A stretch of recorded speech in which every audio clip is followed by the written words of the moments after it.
توجہ سے سننا چاہیے، طلبہ کی حوصلہ افزائی کرنا چاہیے. ہم جتنے غور سے ان طلبہ کے پروگرام کو سنیں گے اتنا ان طلبہ کی حوصلہ افزائی ہوگی. اور درمیان میں یہ جو بچے لڑ جھگڑ رہے ہیں ان سے درخواست ہے کہ یا تو یہ مسجد کے باہر چلے جائیں یا ادب سے بیٹھیں. اور ہمارے جو بڑے ساتھی ہیں وہ ان بچوں کو جو چھوٹے چھوٹے بچے ہیں درمیان میں انہیں خاموش کروائیں. اس سے طلبہ کی حوصلہ افزائی ہوتی ہے اگر توجہ سے سنا جاتا ہے. تو دیکھیے کچھ مسائل ہیں، کچھ احکامات ہیں، کچھ دینی معلومات ہیں. چونکہ یہ جو سوالات میں نے تیار کیے ہیں یہ ان طلبہ کے نصاب میں تعلیم الاسلام ایک کتاب ہے جو 4 حصوں میں ہے، مفتی کفایت اللہ صاحب کی، جو ان طلبہ کو پڑھائی جاتی ہے. انہی کی اس کتاب سے یہ بہت اہم سوالات ہیں، اس سے یہ جوابات دیں گے. میں اپنی داہنی جانب جو ٹیم ہے جو مجمع امام ابو یوسف ہے جس کے کپتان محمد طاہا ہیں، اور ان سے میرا سب سے پہلے یہ سوال ہے جو انہی کی نصاب کی کتاب سے ہیں کہ ہمارے پیغمبر حضرت محمد صلی اللہ علیہ وسلم کہاں پیدا ہوئے. آپ اطمینان سے مائک پر آئیں اور اطمینان سے جواب دیں.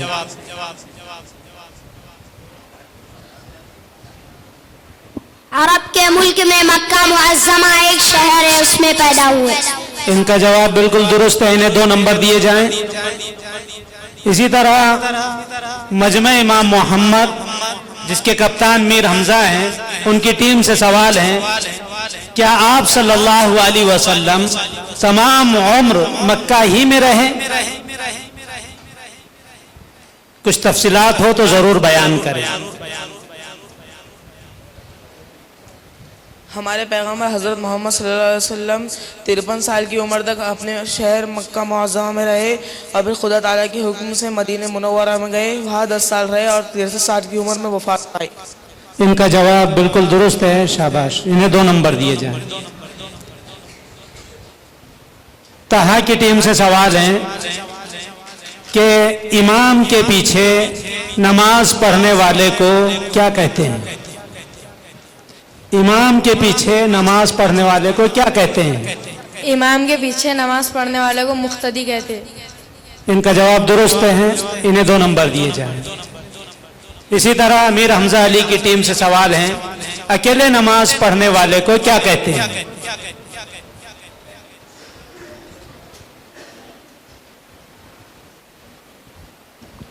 اکیلے نماز پڑھنے والے کو منفرد کہتے، مکبر کہتے ہیں. کیا کہتے ہیں؟ منفرد. ان کا جواب درست ہے، انہیں 2 نمبر دیے جائیں. مجمع امام ابو یوسف کے نام سے موسوم ٹیم سے سوال ہے کہ 4 مشہور فرشتے کون سے ہیں اور انہیں اللہ رب العزت نے کن خصوصی کاموں پر مأمور فرمایا ہے؟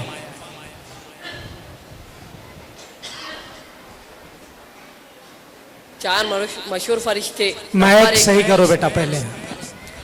نمبر 1 حضرت جبرائیل علیہ السلام جو خدا تعالیٰ کے احکام اور پیغام پیغمبروں تک پہنچاتے ہیں. نمبر 2 حضرت اسرافیل علیہ السلام جو قیامت کے دن سور پھونکیں گے. نمبر 3 حضرت میکائیل علیہ السلام جو بارش اور بندوں کی روزی پہنچانے کے کام سے مقرر ہے. حضرت اسرائیل علیہ السلام جو بندوں کی جان نکالنے پر مقرر ہے. حضرت اسرائیل علیہ السلام کیا ہے؟ جو بندوں کی جان نکالنے پر مقرر ہے. ان کا جواب بالکل درست ہے، انہیں 2 نمبر دیے جائیں. آپ سے بھی کچھ اسی 4 جز والا سوال ہے کہ آپ کو بتانا ہے کہ 4 مشہور آسمانی کتابیں کون سی ہیں اور وہ کن انبیاء علیہم السلام پر نازل ہوئی.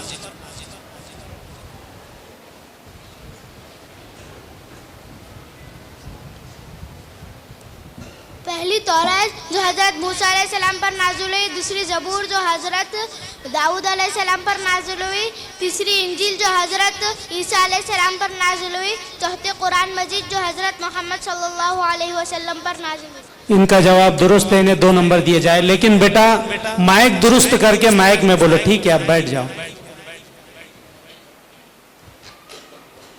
آپ سے سوال ہیں لیکن ایک طالب علم اٹھے گا اور وہی جواب دے گا اور ترتیب سے جواب دے گا. اگر وہ ایک مرتبہ میں جواب صحیح دیتا ہے تو مکمل نمبر دیے جائیں گے, اور اگر وہ ایک مرتبہ میں جواب صحیح نہیں دیتا تو نمبر کم کر دیے جائیں گے. آپ مشورہ کر کے اٹھائیں. وضو میں 13 سنتیں ہیں جو آپ کی کتاب میں ذکر کی گئی, لیکن آپ کو ان 13 سنتوں میں سے پہلی 4 سنتیں بالکل ترتیب سے بتانا ہے.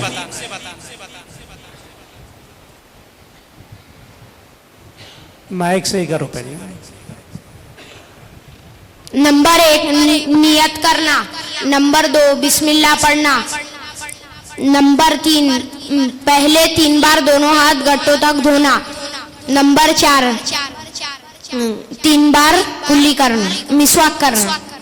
ان کا آدھا نمبر کم ہو جائیں گے, اس لیے کہ انہوں نے بعد میں صحیح کہا اور وہ پہلی مرتبہ میں مکمل صحیح سنانا تھا. انہیں 1.5 نمبر دیا جائیں گا. آپ سے بھی اسی طرح کا سوال ہے کہ یہ جو 4 سنتیں انہوں نے سنائی, اس کے بعد کی 4 سنتیں آپ کو ترتیب سے ہی سنانا ہے. اگر ترتیب ادھر ادھر ہوتی ہے یا اگر آپ پہلے ایک بیان کر کے دوسری بیان کرتے تو پھر آپ کا بھی نمبر کم کر دیا جائے.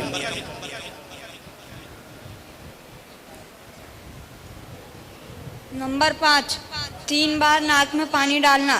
نمبر 6 داڑھی کا خلال کرنا. نمبر 7 ہاتھ پاؤں کی انگلیوں کا خلال کرنا. نمبر 8 ہر عضو کو 3 بار دھونا. انہوں نے نمرات میں بھی گڑبڑ کر دی. جو نمبر 5 ہیں وہ 3 بار کلی کرنا ہے, اور نمبر 6 3 بار ناک میں پانی ڈالنا ہے. نمبر 7 داڑھی کا خلال کرنا. نمبر 8 ہاتھ پاؤں کی انگلیوں کا خلال کرنا. انہیں بھی 1.5 نمبر دیا جائے.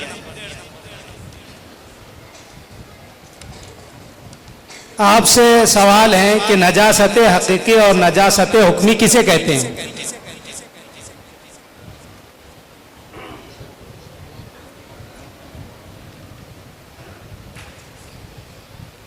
نجاست حقیقی وہ ظاہری ناپاکی جو دیکھنے میں آ سکے نجاست حقیقی کہلاتی ہے, جیسے خون, پیشاب, پاخانہ, شراب.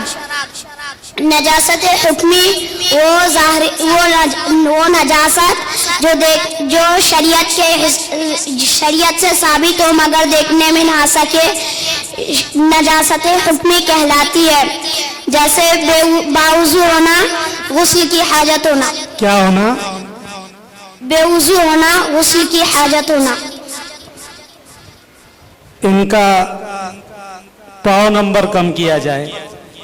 انہیں جو ہیں 1.25 نمبر دیے جائیں. ایک ہی مرتبہ سنانا ہے, ابھی باقی ہو. اسی طرح جو ہے آپ سے سوال ہے کہ نجاست ہے, لیکن وہ باقی ہے. ایک مرتبہ میں آپ کو صحیح سنانا ہے, کوئی غلطی ہوگی تو نمبر کم کیے جائیں گے. نجاست حکمیہ کی کتنی قسمیں ہیں اور اس سے پاک ہونے کا کیا طریقہ ہے؟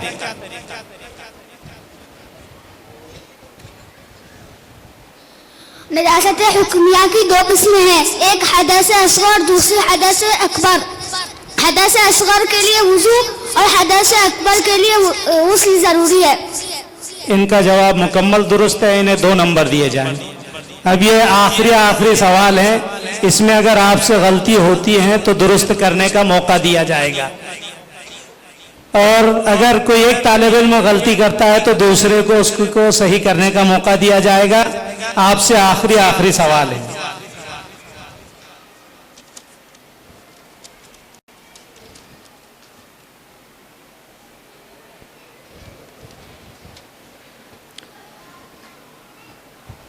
ایمان مجمل ترجمے کے ساتھ سنائیے.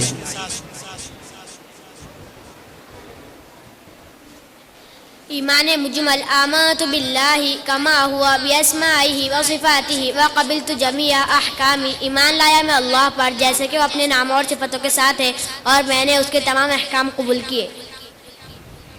ان کا جواب درست ہے, انہیں 2 نمبر دیے جائیں. آپ سے سوال ہیں, ایمان مفصل ترجمے کے ساتھ سنائیے.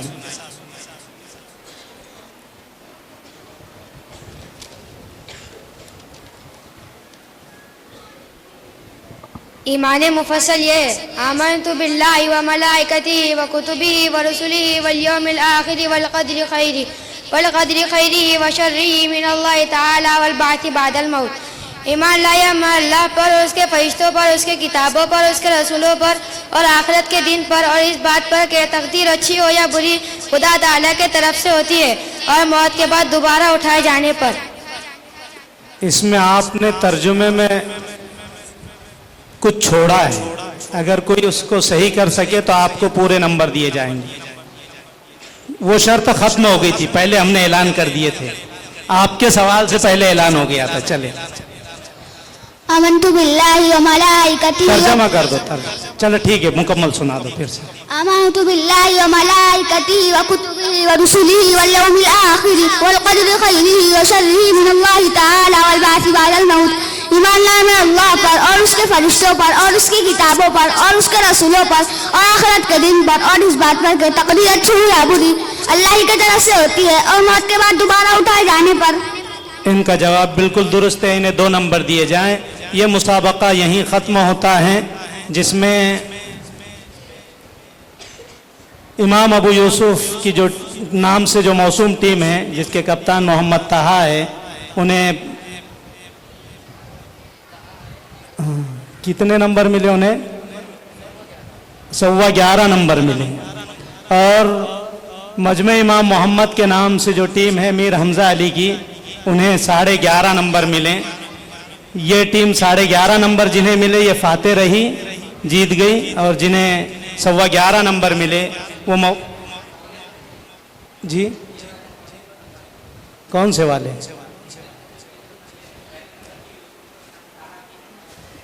جی نہیں, یہی ہارے یہ. ہاں, طہا کی ٹیم ہاری, مفتو رہی. ٹھیک ہے, یہ 11.5 والے جیتے, اور یہ 11.25 والے جو طہا کی ٹیم ہے یہ مفتو رہی.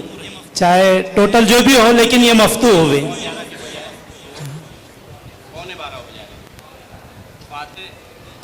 فاتح ٹیم کے نمبرات 11.25 ہو رہے ہیں اور مفتو ٹیم کے نمبرات 11.25 ہو رہے ہیں. چلیے طلبہ, تقریباً مدرسے کے طلبہ کا پروگرام تقریباً ختم ہو چکا ہے. اب یہ 5 طلبہ آخری صورتوں کی تلاوت کر کے زمرے حفاظ میں شامل ہوں گے. اس سے پہلے میں صدر محترم سے درخواست کروں گا کہ اپنے دست مبارک سے گلپوشی فرمائیں اور ان حفاظ کا اعزاز فرمائیں.